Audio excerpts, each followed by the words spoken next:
A good president will show some humanity, instead of following the book. This is how a humanity is being given to a female convicted trafficker. A then 36 years old woman, Ah Cheoh, was asked to help the syndicate to smuggle approximately 1.37 kilos of into the United States in 1985. It had a market value of 4.08 million Singapore dollars. Due to her poverty and burdened by a huge debts, she agreed to it and was promised with a 30,000 Singapore dollars commission after the job is done. At that time, she had 2 sons. Miss Sim was unmarried, and both of her sons are from 2 different boyfriends. The father of her eldest son abandoned them during her pregnancy as he has his own family, while the father of his youngest son also had his own family, did provide child expenses for Miss Sim, their child. Her eldest son were adopted by a Canadian couple and went to Canada to live with his foster parents, but came back to Singapore when Miss Sim was arrested. On the 26th April in 1985, after agreeing on the smuggling deals, Miss Sim meet up with Lim Ju Yin and Ronald Tan, whom they both are the bosses of this syndicate. They meet up in a hotel located at Claymore Drive, and they strapped those substances which worth 4.08 million onto Miss Sim's body. Miss Sim reached Changi Airport and were scheduled to take a flight to Honolulu Airport, which is in Hawaii. But however, CNB caught up with her once she arrived at the Changi Airport. Miss Sim were cooperative and led the officers to the hotel where the 2 bosses are staying.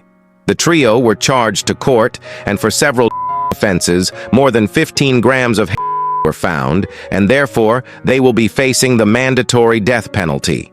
The trio were sentenced to death in July 1988, and they eventually lost their appeal. Miss Sim decided to try her luck and seek her lawyer for help to write to the then president, Mr. Wee Kim Wee, for clemency.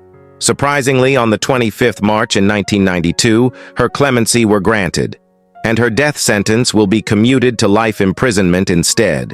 During that era, life imprisonment will be granted release after 20 years. While she's celebrating for her new sentence, she received another good news. Her jail term will be backdated from the day of her arrest, which she had already spent 7 years without freedom, which means she will only be serving for just another 6 more years to regain full freedom.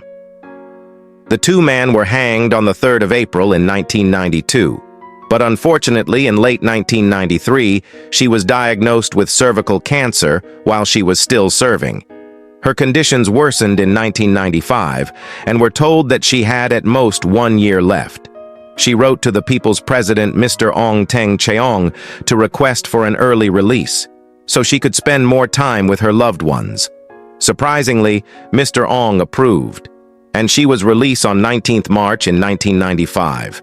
But unfortunately, she only had 6 weeks of freedom before her passing. Miss Sim passed away on the 30th March in 1995 at the age of 47. Her eldest son was not by her deathbed as he was in the rehabilitation center. Her youngest son did not adopt any ill habits. Thanks for watching. No matter how you are doing, do not consume any of those substances or even worked for them. You are only making the ringleader richer while they are sacrificing you. Think about your family. Please follow and don't forget to like and share.